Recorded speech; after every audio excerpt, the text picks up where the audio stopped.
Buenos días. El día de hoy contamos con la presencia en el Seminario de Investigación y Difusión con el doctor Rafael García Gutiérrez, quien nos va a presentar el tema celdas fotovoltaicas de alta eficiencia. Como reseña curricular, el doctor Rafael García Gutiérrez es ingeniero químico con doctorado en ciencia en física de materiales. Ha realizado 2 estancias académicas en el extranjero, un año en la Universidad de California, San Diego, y 6 años en la Universidad Estatal de Arizona, en Tempe. Actualmente es profesor titular de Física Estadística y Nanotecnología del Departamento de Investigación en Física de la Universidad de Sonora desde septiembre del 2008 y se ha desempeñado como presidente de la Academia de Física de Radiaciones desde el año 2017. El doctor García Gutiérrez posee experiencia en el desarrollo de materiales optoelectrónicos y nanoestructurados. Su investigación está enfocada en la generación de energías limpias y desarrollo sustentable. El doctor Rafael cuenta con un total de 85 publicaciones científicas, 13 solicitudes de patente y también ha dirigido 7 proyectos apoyados por el CONACYT, ha organizado 9 congresos académicos, ha participado en conferencias en 99 eventos académicos. En el ámbito docente ha impartido 28 materias formales diferentes frente a grupo y ha dirigido 29 tesis. 9 son de doctorado, 12 de maestría y 8 de licenciatura. El doctor García Gutiérrez pertenece al Sistema Nacional de Investigadores Nivel 2, al registro CONACYT de evaluadores acreditados y forma parte del Consejo Técnico Administrativo de la Red CONACYT de Energía Solar. También cuenta con el puesto honorífico de vicepresidente de la Asociación Nacional de Energía Solar en el 21 Consejo Directivo del periodo 2020-2022. Y también el doctor Rafael participa activamente en la difusión de la ciencia y la tecnología a través de la organización anual de eventos académicos y en forma masiva a través de la radio y la televisión, así como en diarios regionales e internet. En la actualidad concede entrevistas periódicas en Radio Sonora y Radio Universidad, con la finalidad de mantener informada a la comunidad universitaria y a la sociedad en general sobre los avances en la investigación sobre energías renovables y nuevos materiales. Bueno, pues sin más preámbulo, pues le cedo la palabra al doctor Rafael para iniciar con la presentación. Adelante, doctor Rafael, con su presentación. Muchas gracias a todos. Muchas gracias por invitarme a participar en este evento. Con mucho gusto acepto, ya que pues, formo parte de la Asociación Nacional de Energía Solar. Uno de los labores de esta sociedad es pues, difundir la energía solar como una fuente renovable, ¿no? de energía y una energía para el futuro, una energía limpia, ¿no? Que es lo que buscamos actualmente, no solamente en México, sino en todo el mundo, ¿no? Esa es la tendencia que existe. Entonces, antes de empezar la plática y antes de que se me olvide, deseo invitar a todos al evento de la Semana Nacional de Energía Solar. Es un evento que se lleva a cabo anualmente, organizado por nuestra sociedad.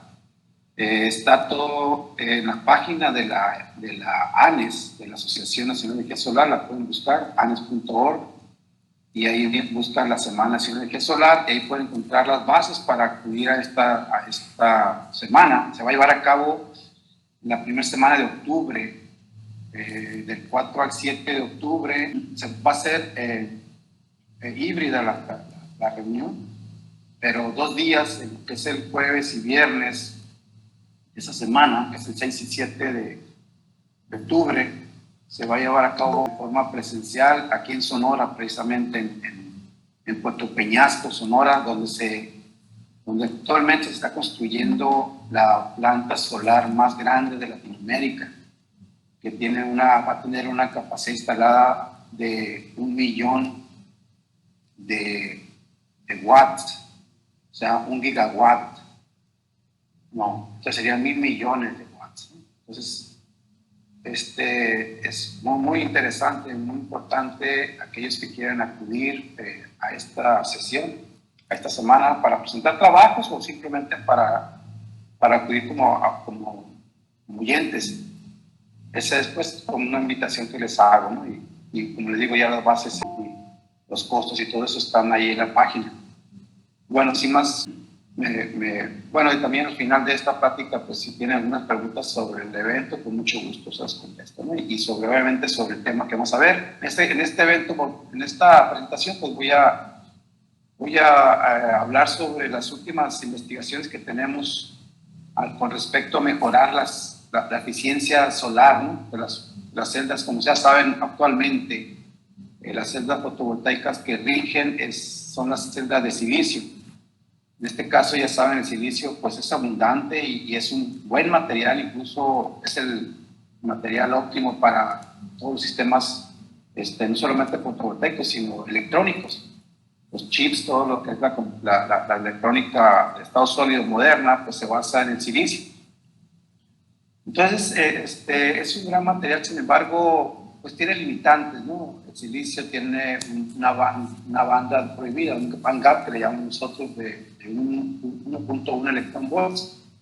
Y sus limitantes es que, como lo vamos a ver, no puede alcanzar eficiencias mayores al 20%, pero normalmente ya en la aplicación de la vida cotidiana se alcanzan 15% máximo, ¿no? Entonces, cuando digo el porcentaje de eficiencia, me refiero a que si una celda, por ejemplo, recibe, por así decirlo, 100 fotones de energía solar, pues solamente convierte 15 en electrones. O sea, de esos 100 fotones, solamente 15, en este caso, para celdas solar de silicio, se convierten en electrones, en una corriente eléctrica. Pues para que vean por dónde va esto de la eficiencia, ¿no?, de las celdas solares. Entonces, el contenido de mi práctica, pues primero va a ser una introducción breve. Voy a hablar de un tema que se llama celdas multiunión, que es lo que estamos manejando ahorita con concentración solar. También un nuevo concepto que está surgiendo que se llama celdas fototermoiónicas.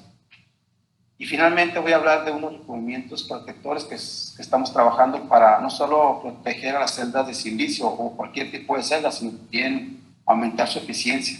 Entonces, de esos tres temas voy a hablar en esta presentación. Si ustedes tienen alguna pregunta durante mi presentación, adelante, pueden interrumpir y yo con mucho gusto los atenderé, ¿no?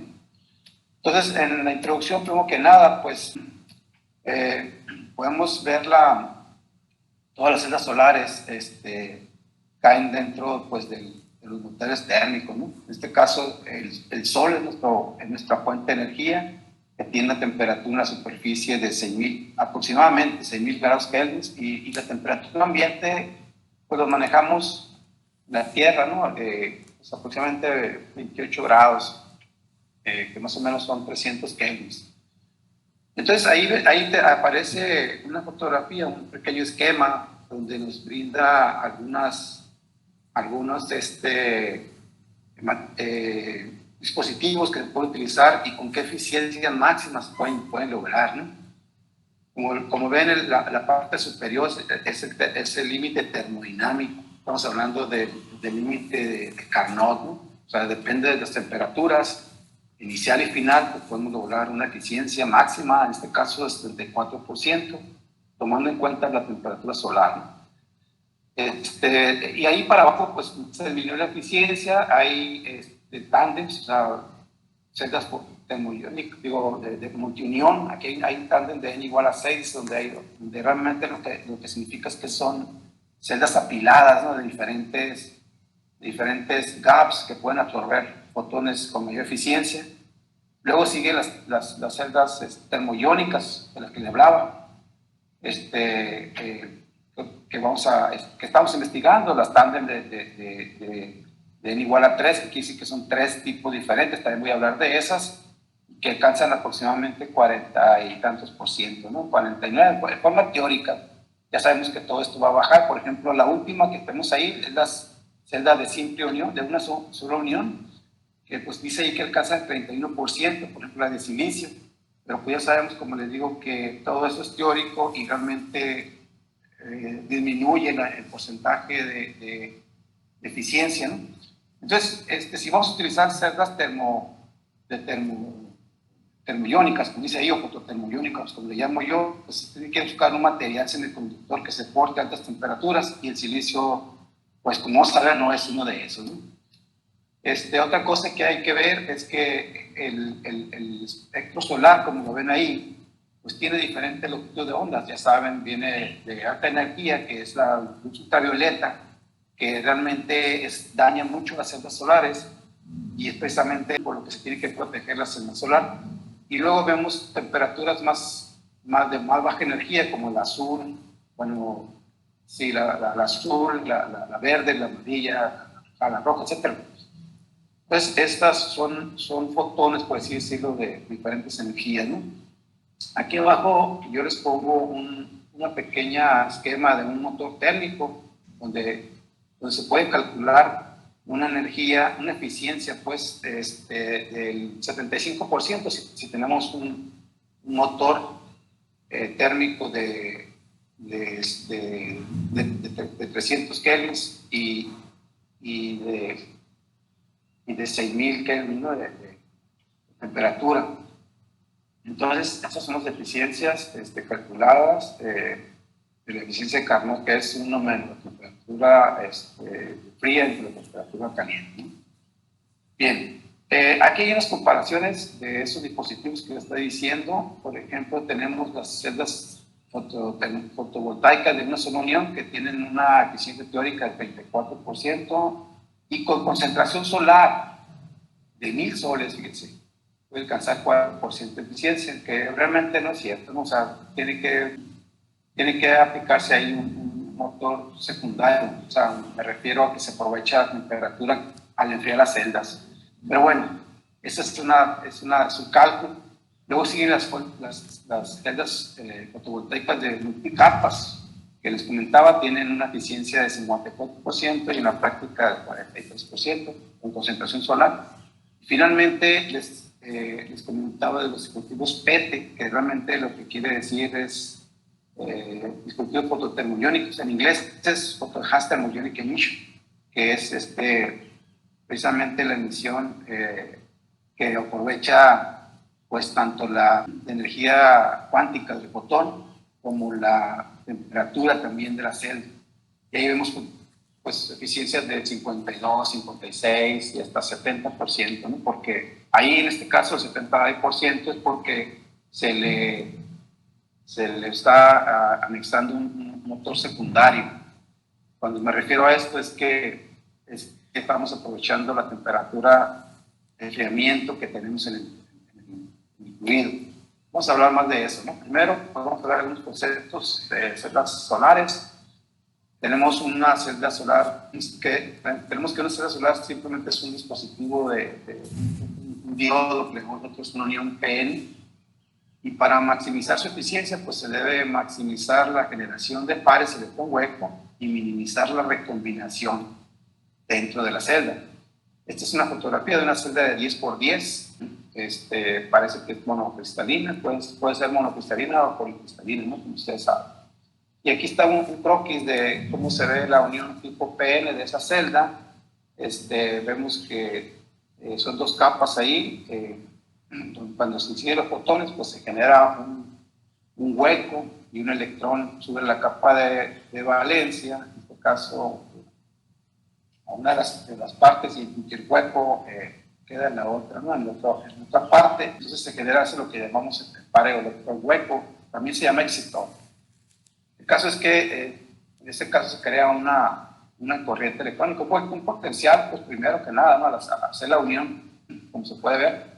Y después de que estudiamos la celda solar, pues ya sabemos que se estudia de esta forma, ¿no? Se presenta una curva IV, corriente contra voltaje, y vemos ahí, aunque un poco diferente a como estamos acostumbrados, las curvas realmente son de este tipo, o sea, están invertidas. Nosotros las vemos en el cuadrante positivo, en el primer cuadrante de corriente voltaje. Sin embargo, realmente se deberían de ver de esta forma. Pero bueno, no importa, esa ecuación, simplemente esa curva la podemos multiplicar por -1 y ya la tenemos en el primer cuadrante, ¿no? Ahí lo que vemos, dos curvas. Primero vemos la curva del diodo, que sería la corriente oscura, ¿no? Corriente oscura significa que el diodo no está siendo iluminado. Entonces, se le aplica un voltaje y conduce una corriente. Y abajo, ¿qué tenemos? Bueno, tenemos la curva cuando ya está iluminado el diodo. Y entonces hay una corriente ahí del diodo menos la corriente de iluminación que precisamente trabaja en sentido contrario a la del diodo. Vamos a ver la ecuación ahorita, ¿no? Pero antes de pasar a la ecuación del diodo, hay ahí varios puntos interesantes. Vemos un punto que es el VOC. El VOC, ya saben, yo creo todos ustedes, el VOC es el voltaje de circuito abierto, open circuit en inglés. Y ahí en ese VOC no hay corrientes, la corriente es cero. Entonces no nos sirve para nada. ¿Por qué?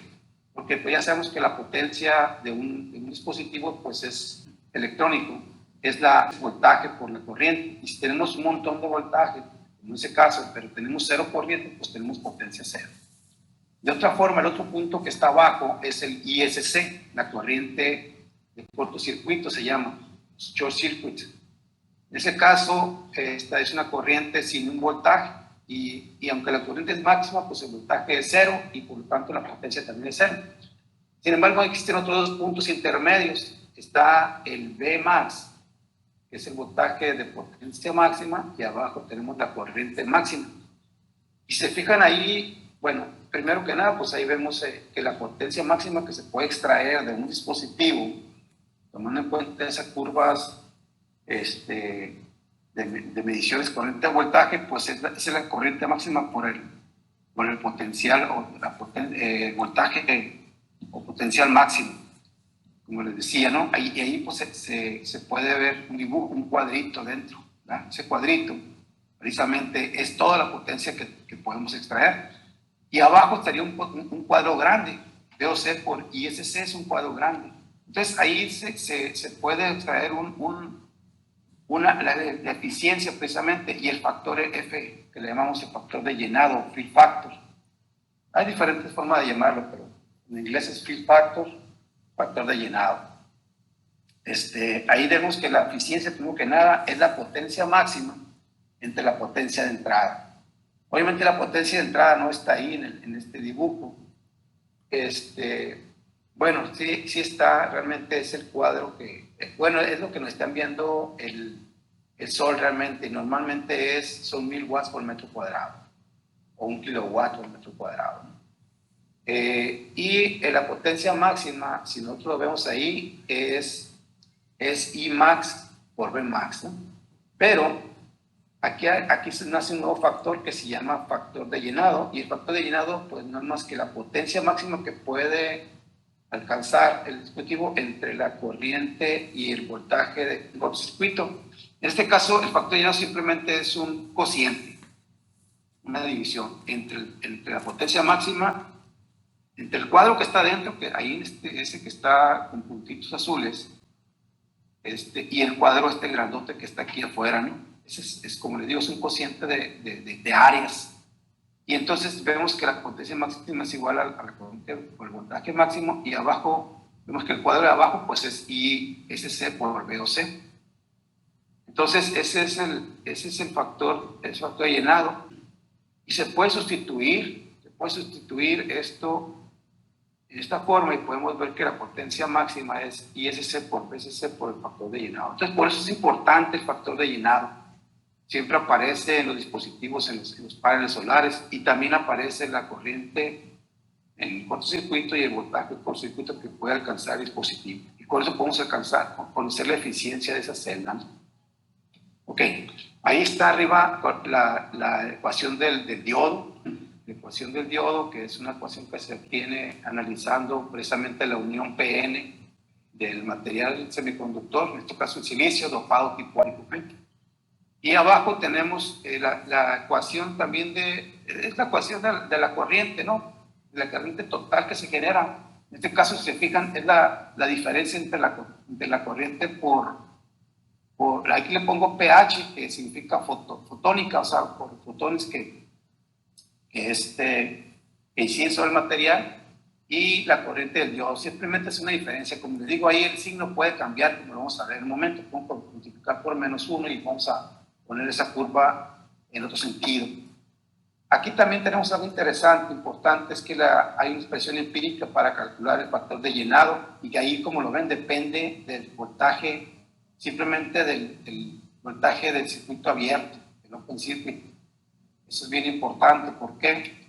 Porque entonces podemos calcular cómo cambia el voltaje de Open Circuit con respecto a la temperatura. Y con eso, ¿qué tenemos?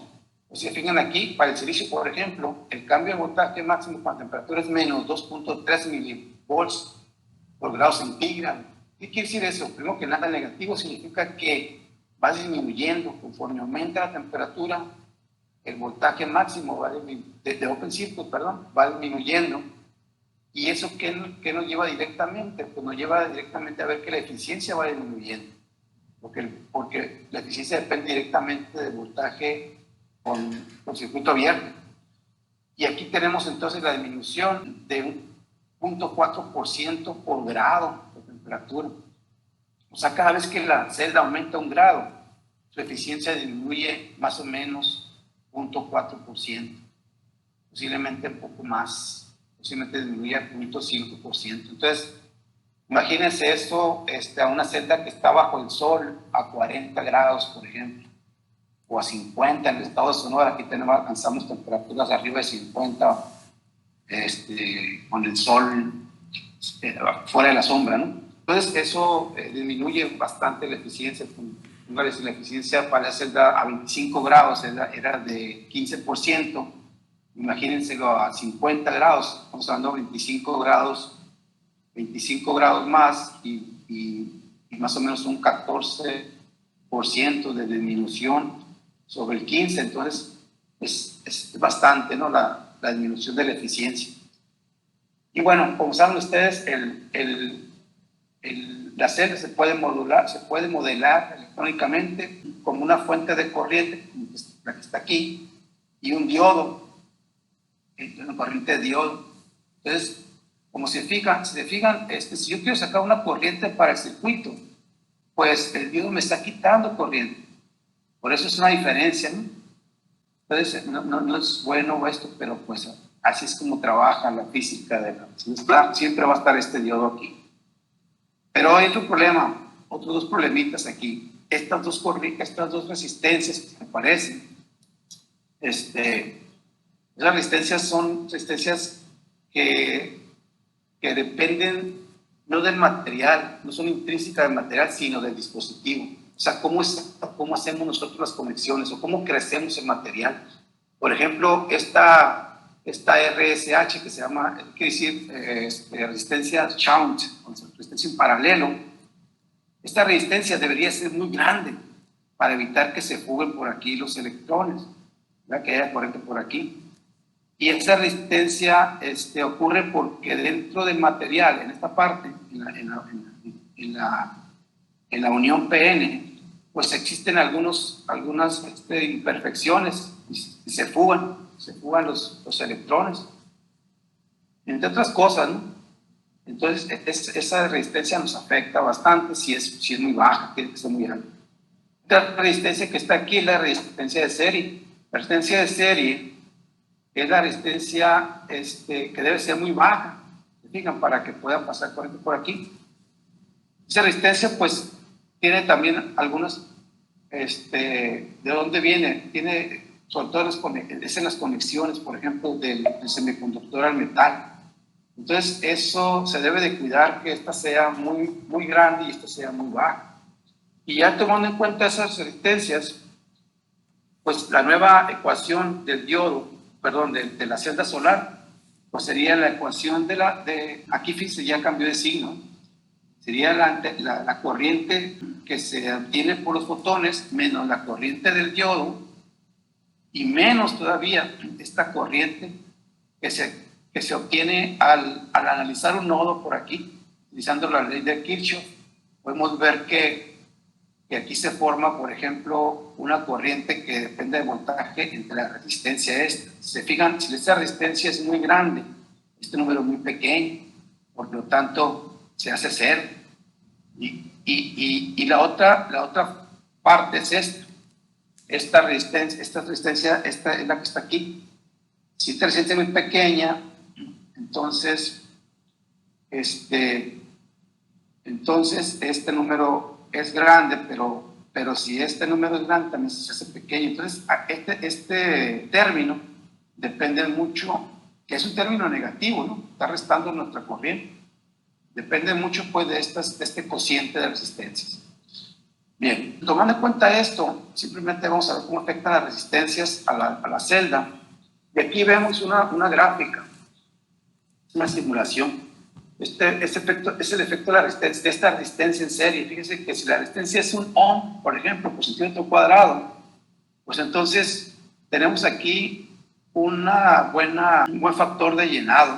Se fijan que ahora la curva ya cambió de sentido, ahora la estamos viendo paradita, ¿no? Porque, como les decía, depende del signo que estamos eligiendo para esta corriente. Pero cuando esta resistencia sube a 2, por ejemplo, la resistividad sube a 2, fíjense cómo baja el área que está dentro de esta forma, ¿no? Esta curva. Y todavía si la subimos 10 veces más a 20, ya fíjense cómo disminuye casi toda esta área que es precisamente la potencia máxima del dispositivo. Entonces hay que tener cuidado pues con estos a la hora de conectar los metales, ¿no? Estas cosas, ¿no? A la celda. Y aquí se ve cómo afecta la resistencia en paralelo, o sea, esta. Vemos aquí que una resistencia grande de 1000, por ejemplo, ohms, pues es buena, ¿no? Para la celda, pero conforme baja la resistencia, baja también otra vez la curvatura, y eso implica que disminuya el área, o sea, la potencia máxima, ¿no? Aquí vemos algunas pérdidas que se pueden también ocasionar, aparte de esto, hay otras pérdidas, por ejemplo, la reflexión. Cuando nosotros hicimos luz, la luz que sale, si nosotros vemos la celda, aquí sí que está reflejando luz, y eso da una pérdida también porque no aprovecha todos los fotones. Lo otro, como les decía, son los contactos metálicos que inducen un 15%, reducen, aparte del problema de la resistencia en serie, reducen estos contactos el 15%, depende obviamente de qué tan gruesa es el metal. Por eso se busca poder poner conductores transparentes, sería algo muy bueno. Bien, el otro es el grosor de la celda. Depende qué tan porque a veces la luz pasa a través de ella si fuera muy delgada, ¿no? Y no absorbe toda la luz. Por ejemplo, los materiales de gap indirecto, como es el silicio, por ejemplo, pues requieren que el material sea muy grueso. ¿Y eso implica en qué? Eso implica en que haya más gastos, ¿no? Y también hay celdas de películas delgadas, que no las voy a ver aquí, por ejemplo, la teluro de cadmio, que son solamente micras de espesor. Entonces, pero ese material, como es el gap directo, pues absorbe la luz. Muy bien. Hay otros problemas, las recombinaciones dentro del semiconductor, que es lo que les decía, no debe haber recombinaciones de electrón hueco, porque entonces causa que se pierda un electrón, pues cada vez que hay una recombinación. Y finalmente, las recombinaciones que existen en las trampas dentro del material, ¿sí? Sobre todo en la zona de agotamiento, que hay muchas trampas. La zona de agotamiento es la interfase entre la parte N y parte P del semiconductor. Bien, estos conceptos que vemos aquí, pues hay que mantenerlos en mente conforme vayamos avanzando ahora con los estudios que vamos a hacer. Todo esto se aplica no solamente en la celda de silicio, sino que en las celdas de películas delgadas, como el teluro de cadmio, como las celdas de triple unión que vamos a ver ahorita, y en todas, ¿no? Todas las celdas fotovoltaicas. Entonces entramos en el tema de celdas multiunión. En este caso son celdas que están hechas de 3 materiales distintos. Puede haber diferentes celdas. Yo voy a trabajar con estas celdas que se llaman de germanio, de arsenuro de galio, de fosfuro de galio indio. Claro que hay muchas otras etapas aquí que sirven pues, para eficientar la estructura, pero en sí solamente hay estas 3 capas, que es germanio, que tiene un gap de 0.7 electronvolts, aprovecharía la parte infrarroja del espectro solar. Luego el arsenuro del galio, que tendría 1.4 electronvolts, aprovecharía la parte, por así decirlo, roja, y el fosfuro de galio indio, que aprovecharía la luz verde. Entonces, eso no les había comentado, pero por ejemplo, cuando la luz incide sobre la unión PN, el gap que existe entre el tipo P y tipo N, o sea, el gap que existe entre la banda de conducción y la banda de valencia del material, tiene cierto valor, ¿verdad? Si ese valor es superado por el fotón, o sea, en energía, vamos a suponer que tengamos un electrón volt, el gap. Si la luz tiene 2 electrón volts, entonces solamente se aprovecha el uno electrón volt, el otro electrón volt de energía se pierde en forma térmica, dice térmica porque se termaliza, baja su energía, termalizando, chocando con la red cristalina del material, por así decirlo, y entonces se pierde esa parte de energía. Entonces, si nosotros podemos aprovechar fotones de más alta energía, entonces quiere decir que se pueden aprovechar más número de fotones. Y aquí vemos las eficiencias, por ejemplo, de estas futuras celdas que todavía, por ejemplo, esta de 4 unión, pues no se ha visto, pero tiene 40% con 500 soles. Esta es la que estamos nosotros ahorita viendo. Nada más que aquí, en lugar de arseno de galio, es arseno de galio indio. Y aquí tenemos una fotografía de estas celdas. Se fijan, esta celda es precisamente una como estas. Toda la estructura que está aquí está dentro de esta celda, que es de película pues, delgada, se depositan por método de MOCVD, Cleons, otros chemical vapor deposition. Y fíjense, está en 2 colores, ¿por qué? Porque esta celda, que debe ser oscura, precisamente porque absorbe la luz visible, cuando uno le inyecta electrones, se comporta como un diodo y brilla en este color, o sea, brilla en color rosa, rojo, rosa fuchsia, por así llamarle, ¿no? ¿Por qué? Ahorita vamos a ver por qué. Esto es bien interesante. Las celdas de silicio no brillan porque obviamente el silicio tiene un gap, primero que nada es un gap indirecto que no produce mucha luz cuando se inyecta electrones, pero además si produjera fotones, esos fotones serían infrarrojos, no los veríamos. Pero aquí en este caso, este material, el fluoruro de galio, produce un color rojo. Bueno, el fluoruro de galio produce un color rojo y el fluoruro de galio, pues, podría ser verde, ¿verdad? El fluoruro de galio indio. El caso es que se combinan, como lo vamos a ver ahorita.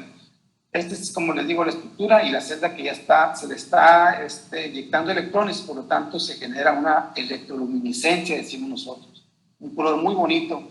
Ahí no se ve muy bien, pero la fotografía, porque es fotografía, pero en la vida real, cuando uno le inyecta 3 volts, no, tiene 3 volts, o 9 volts si quieren, el color se ve muy, muy intenso, muy bonito. Y aquí están, por ejemplo, un espectro de inyectándole diferentes cantidades de electrones, desde 0.1 amper hasta 1 amper, desde 0.1, 0.2, 0.3 hasta 10 amperes, y vemos esa curva que está emitiendo en 660 nanómetros, que es el rojo realmente.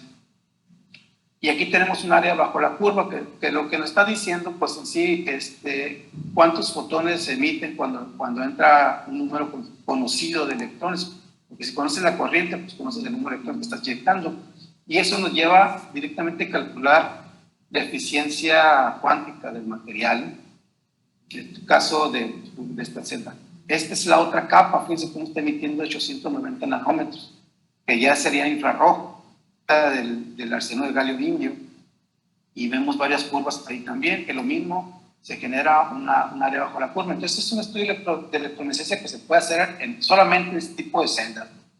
El germanio no aparece nada porque igual es un material que tiene un gap muy pequeño, 0.7 electron volts, y se generaría luz infrarroja, pero además es un gap indirecto, entonces no se puede ver, no emite luz. Bien, estas celdas de triple unión se pueden colocar dentro de un recipiente que es de cobre y que se circula agua por ahí para mantenerlo frío, y después se pone en un colector solar, o sea, en el foco de de espejo paralelo, y eso hace que incida luz sobre ella. Esta luz aquí es una cosa blanca, es precisamente la luz. Está más o menos alrededor de 1000 soles que están siendo concentrados en estas celdas y producen una alta cantidad de electrones, de corriente eléctrica. Aquí está una fotografía de la pequeña celda que les comentaba, que tenemos aquí bastantes. Y bueno, esta es una equivalencia. Por ejemplo, espejo. Estos espejos, estos dispositivos se fabrican aquí en la Universidad de Arizona, una compañía que se llama REN. Equivalencia que les comento aquí, fíjense como un solo espejo con estas celdas, con 20, aproximadamente son 30 celdas aquí, pueden generar la energía eléctrica de 3 paneles solares de los antiguos, ¿no? En este caso de 270 watts, y además producen agua caliente por enfriamiento, que sería un calefactor solar. Entonces, tenemos dos cosas aquí, tenemos energía eléctrica y agua caliente para las casas o para los hoteles o para las albercas, para, bueno, muchas aplicaciones. Vamos a ver que esta agua sale alrededor de entre 50 y 70 grados centígrados, entonces es un buen aprovechamiento secundario, ¿no? Porque para tener agua caliente, pues obviamente necesitas gastar energía. Mucha gente lo utiliza quemando madera, otros quemando carbón, quemando gasolina, etc. Bien, este equipo, esta fotografía que están aquí viendo, está aquí en uno de los campos, le llamamos nosotros prueba de campo de bióstatos, PSH también se llama, planta solar de Hermosillo, plataforma solar de Hermosillo. Tenemos varios de esos. Aquí está otra fotografía y lo que está en el foco de esos dos espejos, que le llamamos generador 2M, precisamente por 2000, dos espejos, ¿no? Es de esta forma. Cada uno, como les digo, le llamamos generador de potencia, y está compuesto de todas esas celdas adentro, ¿no? Dentro de este equipo que pues, cabe en la palma de una mano prácticamente. Se concentran ahí pues 1000 soles, y esta es alta concentración, 1000 soles es mucha concentración. Las temperaturas pues, estarían muy altas, podemos alcanzar hasta 800 grados centígrados, pero gracias a que, pues primero que nada, tenemos aquí una óptica que nos permite difundir bien toda esa cantidad de luz. Aparte, hay un sistema de enfriamiento atrás, pues, que permite que la celda trabaje eficientemente. Si no estuviera ese sistema de enfriamiento, pues se derriten las conexiones de esa celda, ¿no? Entonces, además el material se descompone también. Entonces, aquí tenemos una curva de corriente voltaje. Si alcanzan a verlo, pues tenemos es solamente una línea de 6 celdas en serie. Y tenemos aquí alrededor de 3.2 amperes por 22, aproximadamente 22 volts, que es lo que haría uno solo de estas celdas, ¿no? Y aquí hay un resultado de 10 horas de operación de este aparato, de este 2M que le llamamos. Y te fijan, pues iniciamos alrededor de las 8 de la mañana y terminamos alrededor de las 5 de la tarde, estas mediciones. Que vemos aquí, vemos 3 curvas. La primera de abajo, la azul, pues nos da la radiación directa normal del sol en ese día. Y luego tenemos la curva negra, esta es la potencia eléctrica que se generó, se puede leer en la parte izquierda, en watts. Y finalmente tenemos la línea roja, que es la potencia térmica que se generó, se ve en la línea roja, en el eje rojo. Entonces, con esos datos podemos calcular en 10 horas de operación cuánta energía se obtuvo. Pero vemos que se obtuvieron 11 kilowatts hora en esas 10 horas, o sea, 11.000 watts hora. Y se generó una eficiencia de 22.6 eficiencia eléctrica. Y se generaron además 28 kilowatts hora térmicos, que se hace una eficiencia de 57. Por eso decía que hay dos motores aquí, un eléctrico y un térmico. Y si sumamos esto, con respecto a lo que se recibió, que fueron 48 kilowatts hora en la línea azul, pues nos hace una eficiencia de este equipo del 80%, que es altísimo, o sea, es muy bueno, pues, es algo muy interesante, muy importante, ¿no? Entonces, eso sería con respecto a las celdas de triple unión. Vamos a pasar al siguiente tema, que son las celdas fototermoiónicas, PET, ¿no? Que le llamamos nosotros Photothermionic Emission. Y estas celdas, pues es un nuevo concepto, ¿no? En este caso, es un material que tiene que elevarse a altas temperaturas con concentración solar. Nosotros utilizamos, en este caso, películas de nanodiamantes que crecemos aquí en el laboratorio. Cuando yo hablo de esto, que las celdas son de diamante, mucha gente me piensa o me dice, oye, pero pues, ¿cómo voy a invertir diamantes en unas celdas? Pues realmente se puede, porque hacer diamantes a ese tamaño, nanoestructurados, una capa de 100 nanómetros o de 200 nanómetros más o menos, como lo vamos a ver, es lo que se hace. No es muy caro realmente. ¿Por qué? Tenemos es un equipo, un CVD, en este caso está asistido con plasma, pero puede ser sin plasma, puede ser térmico. Solamente utilizas una fuente de carbón, en este caso no utilizamos metano, pero puede ser acetileno, puede ser gas natural, puede ser lo que ustedes quieran, que tenga carbón e hidrógeno. Y con esas dos altas temperaturas, utilizando, bueno, no tantas, depende. Si quieres utilizar un equipo térmico, pues tienes que elevar la temperatura arriba de 2000 kelvins para desacoplar o separar la molécula de hidrógeno, y eso pues, ayuda a hacer el diamante. O se puede utilizar un generador de microondas, que también es lo que estamos haciendo ahorita, y podemos utilizar temperaturas más tranquilas, más bajas, por ejemplo, nada más la de sustrato de unos 500 Kelvin, ¿no? Que no es realmente muy alto, se puede alcanzar fácilmente. Entonces aquí tenemos la comparación, ya se la vimos al principio, me la voy a brincar, y la emisión termoiónica, ¿en qué consiste? Pues simplemente en que se calienta un cátodo, en este caso estamos hablando de 1300 kelvins, alrededor de 1000 grados centígrados. Pues puede ser con corriente, puede ser con resistencia eléctrica o puede ser con un concentrador solar, ¿no? En este caso nosotros utilizamos un concentrador solar, y esta emisión termoiónica o termiónica, como quieren llamarle, termoiónica o termiónica, se puede llamar las cosas, emite electrones. Ese es un concepto antiguo, ¿no? Pues del siglo pasado. Y eso se utiliza en muchos lugares, ¿no? Y esos electrones inciden sobre un ánodo que está frío. Puede ser, aquí dice 900 Kelvin, pero normalmente lo mantenemos con agua fría a 300 o 400 Kelvin. Y eso hace que se haga una corriente eléctrica, se genera un potencial ahí y se puede generar corriente eléctrica. Entonces aquí tenemos una nueva fórmula para calcular la eficiencia de Carnot. Si se fijan aquí hay términos nuevos, por ejemplo que está aquí de T a la 4. Eso se pone porque es la fórmula de Stefan Boltzmann. Esa fórmula nos da la emisión térmica de un material.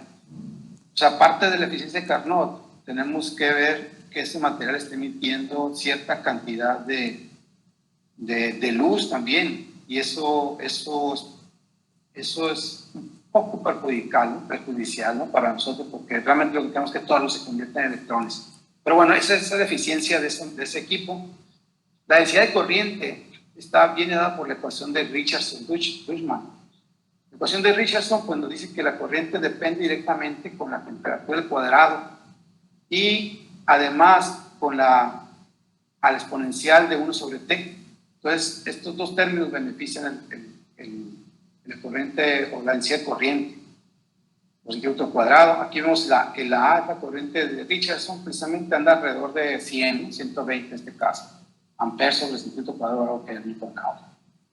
Entonces aquí, si nosotros calculamos eso con 1000 soles, una temperatura ambiente de 300 kelvins y una un receptor de 1107 Kelvin resulta una eficiencia de 67%. Es muy buena, ¿no? Entonces, aquí tenemos un poco más elaborado este mismo arreglo, pero además, aquí lo que estamos viendo es que de esta parte tenemos el cátodo. Fíjense, el cátodo es el emisor de electrones. Tenemos dos poblaciones. Una población, o sea, los electrones que brincan de aquí, de la energía de Fermi a la banda de conducción, pues pueden ser térmicos por la temperatura, pero también pueden ser excitados por fotones. Por eso se llama, aprovecha los dos efectos. Y fíjense cómo crece esta población, y eso hace que los electrones puedan pasar al ánodo, ¿no? A través de un vacío, a través del vacío. Entonces, esos arreglos pueden ser de dos formas. Una es cuando excitar el cátodo a espaldas, ¿no? Por la espalda, que es lo que usamos nosotros, al cátodo, o también puede ser lateral. Entonces puede hacer dos cosas y entonces se genera esta emisión de electrones, como les digo, y eso es una corriente eléctrica, y eso se puede aprovechar en una carga por fuera, ¿no? Ok, ahora la ecuación de Richardson cambia de esta forma. ¿Por qué? Porque ahora estamos aprovechando no solamente la energía térmica, sino también la energía fotovoltaica. Entonces ahí hay un aprovechamiento extra del número de electrones que se pueden sacar, ¿no? Y bueno, aquí otros conceptos como la eficiencia, como en lugar de este número que es grande, que es la eficiencia de trabajo, perdón, la función trabajo, en lugar de eso se utiliza lo que es la afinidad electrónica, siempre se me olvida.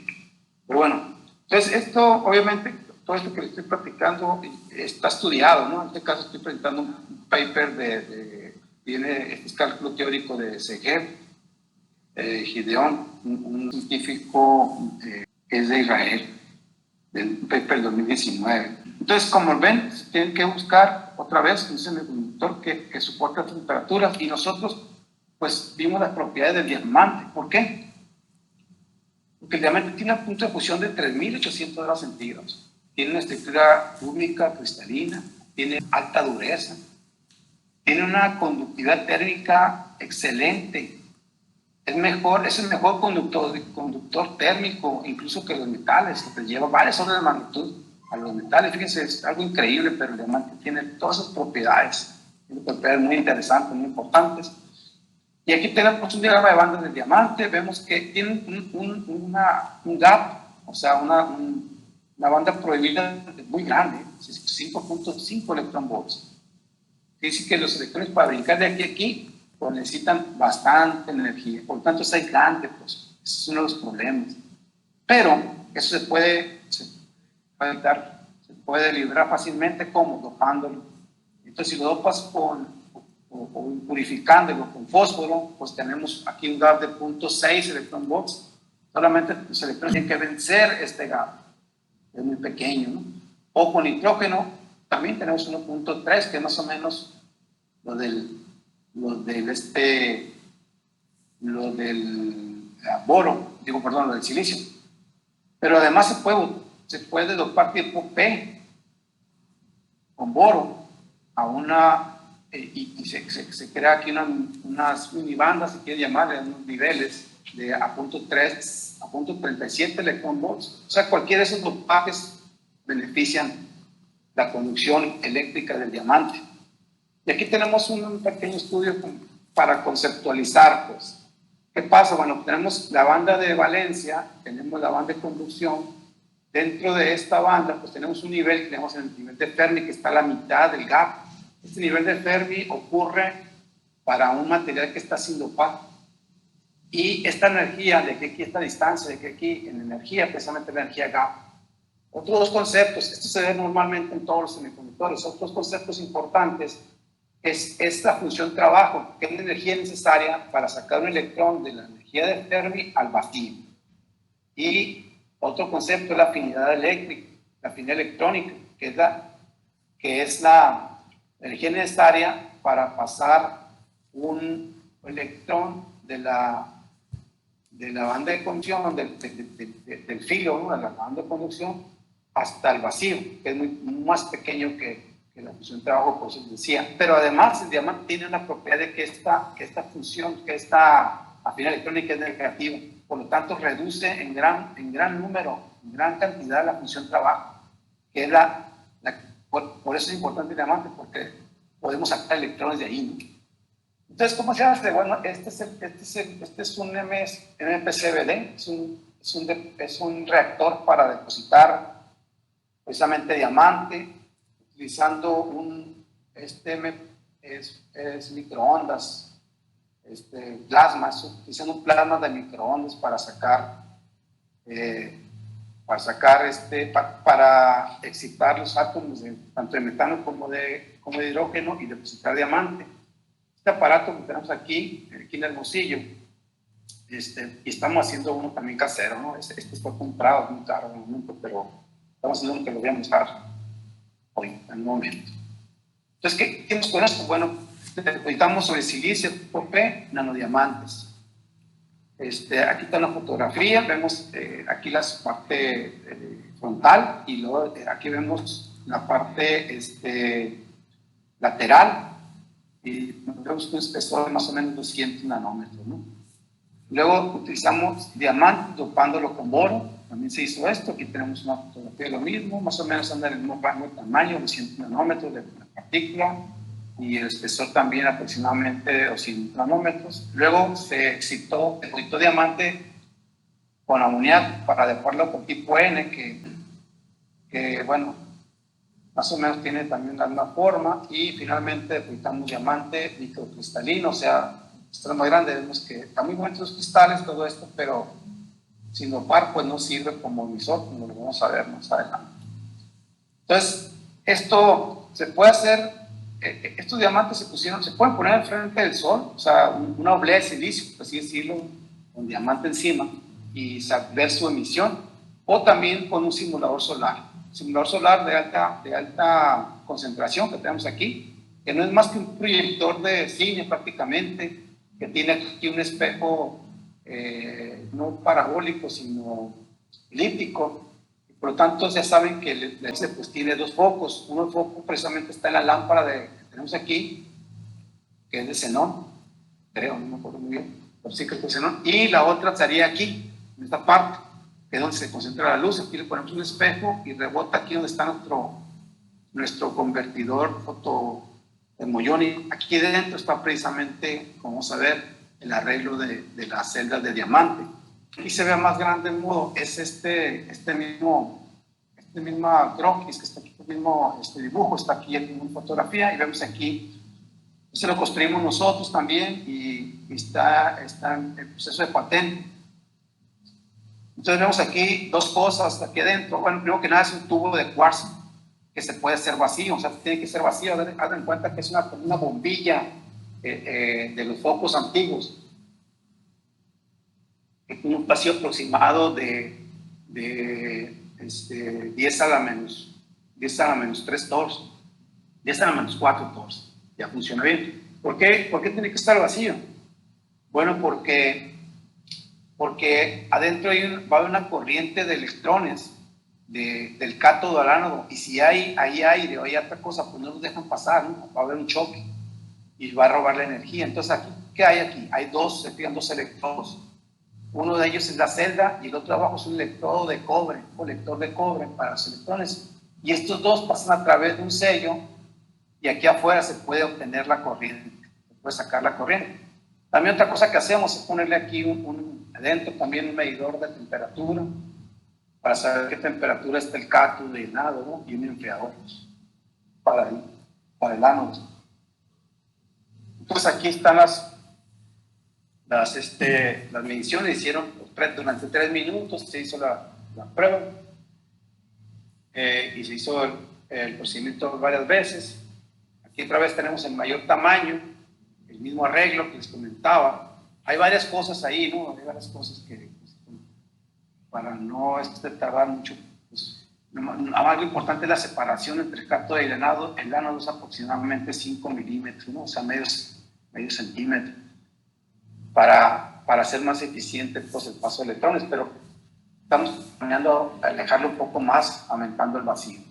Aquí adentro, como se ve, pues tenemos una celda de diamante. Aquí está una fotografía de una micrografía de celda de diamante que tiene un espesor de 600 nanómetros, la capa de UNCD, que le llamamos nosotros, quiere decir diamante ultrananocristalino, ¿no? Aquí tenemos las curvas de emisión de estos experimentos que hemos estado realizando a diferentes voltajes para ver qué corriente tenemos. Aquí vemos que la corriente mejor pues, fue la del UNCD, dopada con boro. Y aquí el procedimiento. Esta es una fotografía del aparato ya total. Bueno, se requieren varias cosas. Claro que aquí estamos a nivel laboratorio, ¿verdad? Pero este aparato no está aquí en la Universidad de Sonora, se está llevando a cabo en el Instituto de Energías Renovables, que también les comenté, tenemos colaboración directa con ellos, precisamente porque tienen mucha experiencia y tienen muchos aparatos que se ocupan. Es una colaboración bastante estrecha, ¿no? Nos gusta tener con el Instituto de Energías Renovables de Temisco, en Cuernavaca. Bueno, entonces este es el arreglo experimental y aquí vemos las diferentes emisiones que, bueno, aquí podemos ver esta tabla cómo se puede sumarizar, concluir, ¿no? En esta tabla vemos que tenemos emisiones, conforme aumentamos el voltaje, y aquí a 600 kilowatts por metro cuadrado. ¿Se acuerdan que les decía que un sol es 1 kilowatt por metro cuadrado? Aquí tenemos 600 soles y luego abajo tenemos 700. Vemos cómo la corriente va aumentando, ¿no? Conforme aumentamos tanto el número de soles, o sea, la intensidad. Este experimento, quiero decirles que todavía está en proceso, ¿no? O sea, tenemos apenas muy poco tiempo de iniciarlo. Y, por ejemplo, hemos alcanzado 700 soles, pero realmente nuestro meta es llegar a 1000 soles y poder tener una corriente más grande, ¿no? De electrónica. Aquí está un poco más, bueno, aquí es un comparativo con un estudio que está reportado aquí en el Physical Solid State, Status Solid, creo que este artículo es del 2012. Vemos aquí, por ejemplo, que ellos están reportando una salida de 0.7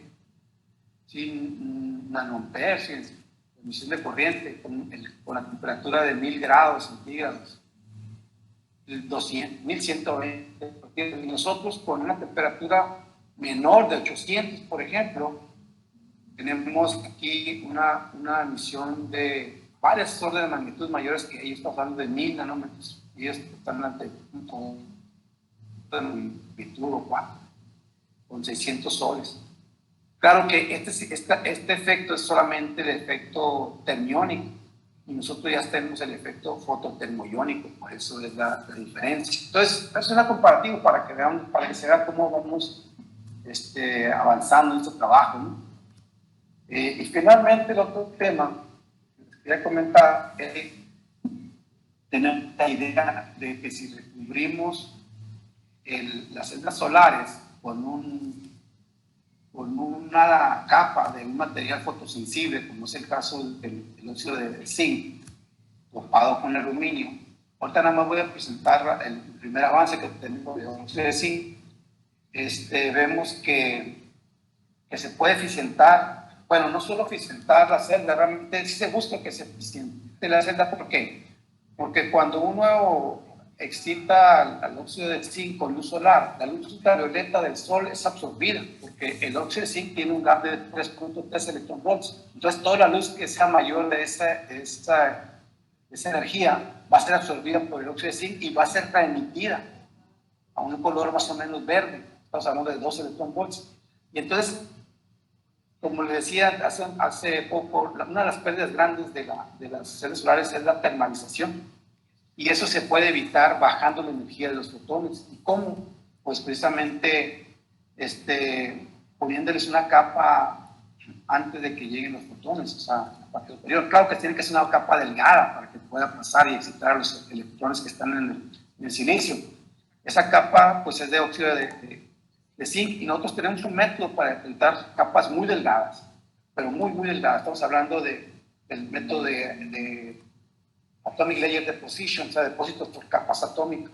Podemos controlar el espesor de la capa de un nanómetro, de una décima de nanómetro, de hecho, de Armstrong.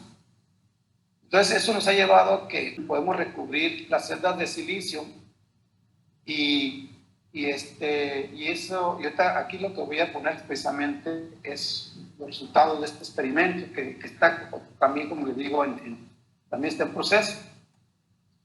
Empezamos con el depósito de estas bicapas que le llamamos de óxido de zinc con el óxido de aluminio. ¿Por qué óxido de aluminio? Bueno, porque resulta que el óxido de zinc combinado con el aluminio pues se vuelve un material conductor, y esto hace que, y aparte tipo N, esto hace, como les digo, que cuando recibe la luz este material se puede excitar y bajar la frecuencia de la luz, y eso, o sea, bajar la energía de los fotones, y eso hace que podamos aprovecharlos mejor. Entonces hicimos este experimento con un equipo construido aquí en casa, le decimos nosotros, en la Universidad de Sonora, este es un LED térmico precisamente, pero solamente de 1 pulgada de diámetro. Aquí sería la cámara de depósito. Entonces fue un gran logro para nosotros, pero después decidimos utilizar un microondas y hacer la cámara más grande y vertical. En este caso es una cámara hecha con de argón, o bueno, podemos meter oxígeno o cualquier otro gas y excitarlo. Y entonces pero esta cámara ya ahora es de 3 pulgadas de diámetro, y eso hace que podamos meter más grandes, sustratos más grandes, ya podemos meter de 2 pulgadas, etc. Y aquí depositamos también óxido de zinc, y con aluminio, y vemos cómo el óxido de zinc, conforme aquí tenemos la emisión a 337 nanómetros, conforme vamos metiendo aluminio se va reduciendo la emisión. ¿Qué quiere decir esto? Pues que ya no está emitiendo ultravioleta, debería estar emitiendo invisible. Eso es nuestra idea, ¿no? Pero hasta ahorita no tenemos esta medición. Bueno, el caso es que después pasamos a otro sistema más grande. Como digo, todo esto está construido aquí en la Universidad de Sonora. Esto, por ejemplo, es una LED que acabamos de terminar, está funcionando. Y aquí lo interesante de esto es que la cámara es de 8 pulgadas de diámetro. O sea, es tan grande esta cámara que ya puedo meter no solamente obleas, sino que una celda completa de 10 por 10, que son las celdas que se utilizan en los paneles solares. De hecho, esta es una celda de un panel solar. Que a la hora de colocarla dentro del sistema, lo depositamos óxido de galio, y fíjense cómo cambia el color. Aquí tenemos 3 diferentes celdas con diferentes espesores. Lo que está cambiando el color aquí es precisamente el espesor de la película de óxido de zinc. Estamos en nanómetros. Por ejemplo, aquí tenemos 5. Una con 100 ciclos, que son un espesor más o menos de 15 nanómetros. Una de 200 ciclos, estoy leyendo de izquierda a derecha, perdón, de derecha a izquierda, de 250 ciclos, porque este equipo trabaja, no les platiqué bien, pero trabaja con ciclos precisamente. Abrimos y cerramos las válvulas en milisegundos. Por ejemplo, cada ciclo de agua para oxidar es de 100 milisegundos, y cada ciclo del dietil zinc, en este caso el metalorgánico, es de 50 milisegundos. Entonces están alternando, es automático todo esto, es muy rápido este tiempo, y además es mucho tiempo. Estamos hablando de horas de depósito para 1000 ciclos, por ejemplo. Entonces podemos fijarnos aquí que el color de las celdas cambia, ¿no? Es un color muy bonito, de hecho. Entonces va cambiando conforme vamos aumentando la concentración o el espesor más bien de la película.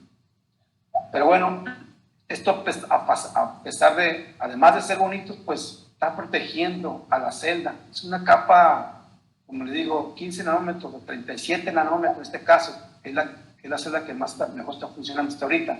Pues no son nada, ¿no? Me refiero, no es una gran cantidad de material.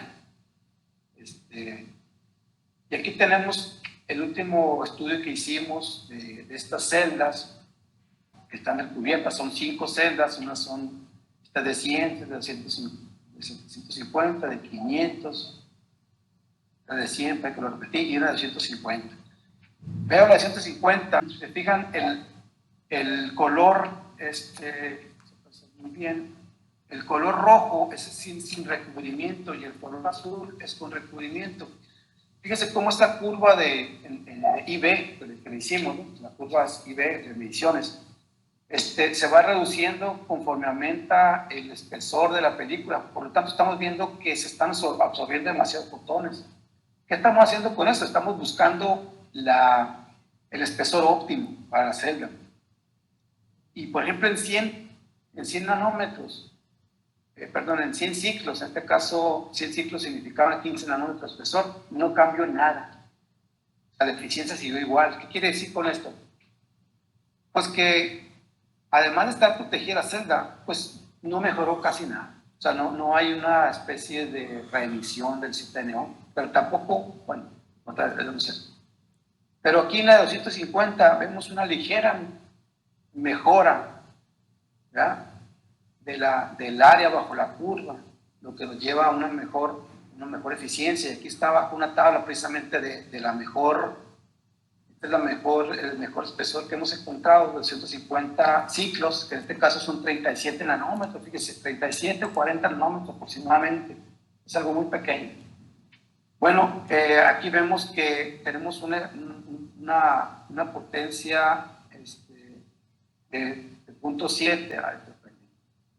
Bueno, les digo, aquí se ve una mejora muy pequeña, ¿no? Muy pequeña, pero pues ya con eso es bastante importante saber que tenemos un aumento en la eficiencia, pero además sabemos que la celda está más protegida con respecto a la radiación solar. Entonces, bueno, falta todavía comparar precisamente ¿cómo se llama? Un experimento, o hacer un experimento donde se hace envejecer la celda, ¿no? O sea, darle una radiación que nos lleve a ver que la celda es más o menos eficiente dependiendo del tiempo y dependiendo del espesor. Otra cosa aquí que todavía no hemos hecho es que no hemos dopado con aluminio, que es precisamente uno de los objetivos, hacer ZNO con aluminio. Y esperamos pues que con eso se mejore mucho, en este caso, la eficiencia, no solamente la protección de la celda, sino la eficiencia. Entonces, este método, a pesar, como les digo, de que hay que construir el reactor, que no es sencillo, pues, pero se puede hacer, o sea, lo tenemos ya, de hecho. La otra cosa es que hay que gastar un poco en materiales, pero como les digo, un material de este caso, que solamente es agua, por un lado, que es agua ionizada, pues, es fácil de conseguir. El otro, que es el dietilzinc, no es tan caro, 100 miligramos, 100 gramos, bueno, no me acuerdo cuánto sería el costo, pero se alcanzaría para mucho. ¿Por qué? Porque el espesor solamente son 40 nanómetros, alrededor de 40 nanómetros. Y eso multiplicado por las áreas de un panel, pues podemos cubrir fácilmente kilómetros cuadrados, ¿no? Porque si se fijan, 40 nanómetros tiene muy poquito óxido de zinc. Entonces, bueno, eso sería el último resultado que quisiera mostrar. Y pues agradezco su atención y esta es una fotografía de la Universidad de Sonora. Están invitados, digo, todos a venir cuando gusten a conocer el laboratorio, conocer la plataforma solar de Hermosillo. Y ahora, pues en octubre se va a hacer, como les digo, la Semana Nacional de Energía Solar. Vamos a visitar tanto la PSH como el nuevo campo de celdas fotovoltaicas más grande de toda Latinoamérica, que se está construyendo en Peñasco. Y pues muchas gracias, espero sus comentarios y preguntas respecto a esta presentación. Universidad del Istmo, División de Estudios de Posgrado, otorga la presente constancia al doctor Rafael García Gutiérrez por su valiosa participación con la ponencia Celdas fotovoltaicas de alta eficiencia en el Seminario Permanente de Investigación y Divulgación Científica del posgrado de la Universidad del Istmo, Santo Domingo, Tehuantepec, Oaxaca, 1 de julio de 2022.